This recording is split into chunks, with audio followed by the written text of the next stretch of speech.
My name is Linda Rubin. I'm a teacher at the Jewish Community Center Child Development Center, and today we're going to read Even Higher, a Rosh Hashanah story by I.L. Peretz, adapted by Eric Kimmel and illustrated by Jill Weber. Where did the rabbi go? Every year during the days before Rosh Hashanah, the rabbi of Nimirov disappeared. He wasn't in his house. He wasn't in the synagogue. He wasn't in the market. Where was he? The people of Nimirov thought they knew. They were certain that the rabbi went to heaven. Where else would he go? Everyone knew that on Rosh Hashanah, God opened the book of life and decides the fate of every living soul for the coming year. On Rosh Hashanah, it is written, on Yom Kippur, it is sealed. Who will be raised up and who will be brought low? Who will rest in one place and who will wander? Prayer, charity, and repentance could save a soul from misfortune. But there were so many souls in need of forgiveness and so much little time for their prayers to be heard and their good deeds to be recorded. So of course the rabbi went to heaven to beg and plead with God to forgive each soul. And God listened because the rabbi of Nimirov was a great and holy man. Now it happened that a Litvak came to town.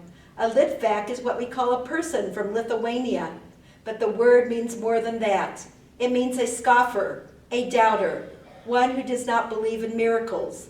This Litvak was a true Litvak, a complete skeptic.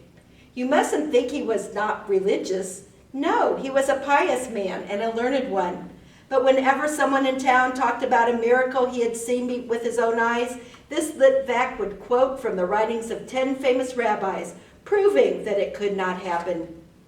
So naturally, when the people of Nimirov talked about their rabbi going to heaven, the Litvak refused to believe it.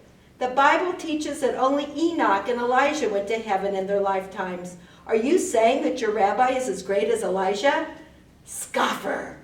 All we know is that our rabbi goes to heaven before Rosh Hashanah. If he doesn't, where else does he go? He doesn't go to heaven, the Litvak insisted. As Rosh Hashanah approached, the Litvak made plans to uncover the rabbi's secret. He sneaked into the rabbi's house and hid beneath his bed. He told himself, wherever the rabbi goes, I will follow. He lay beneath the rabbi's bed all night. Never had he heard such sighs, such groans.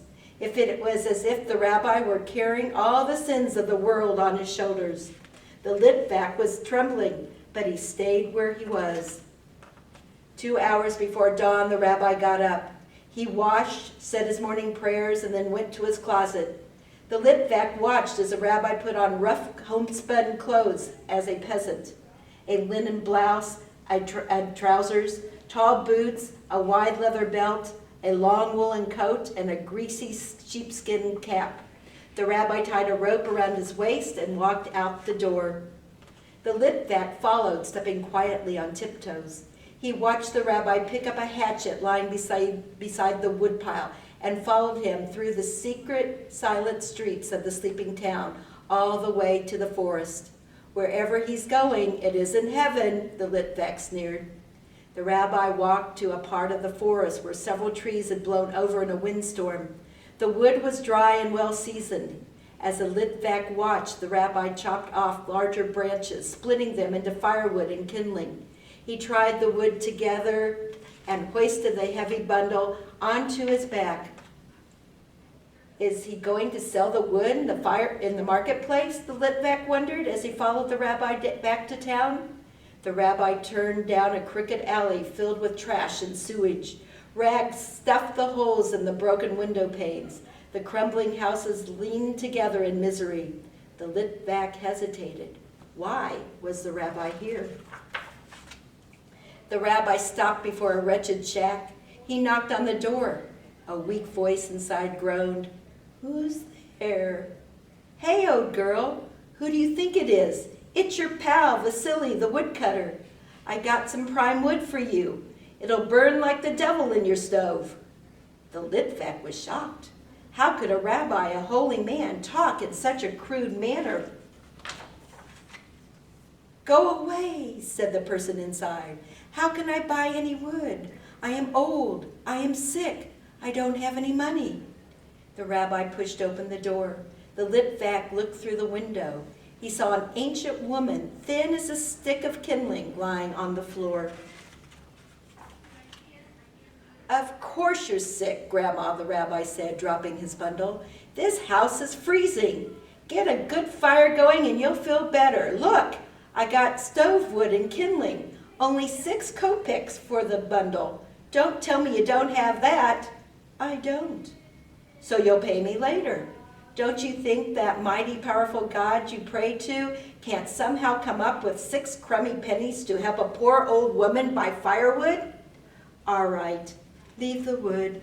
But how am I going to light it? I am too sick to get out of bed."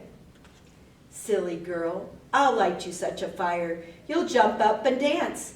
As the Litvak watched the rabbi arrange the wood and the kindling in the stove, he struck a match and sang a low, sad tone. "Let's go, buddies, up the road. There's a tavern waiting."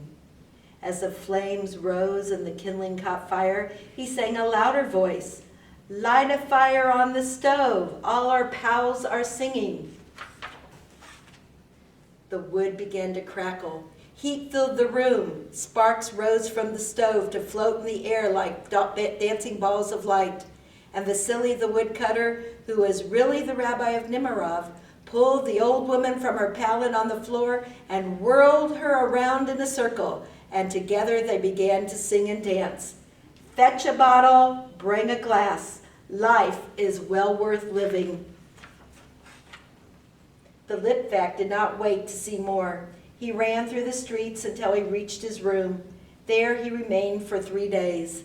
The Litvak became a follower of the rabbi of Nemirov that Rosh Hashanah. He remained one for the rest of his life. Never again did he scoff at miracles, and whenever he heard someone say that on the days before Rosh Hashanah the rabbi of Nemirov flew up to heaven, he would nod his head and added in a quiet voice, "Who knows, maybe higher."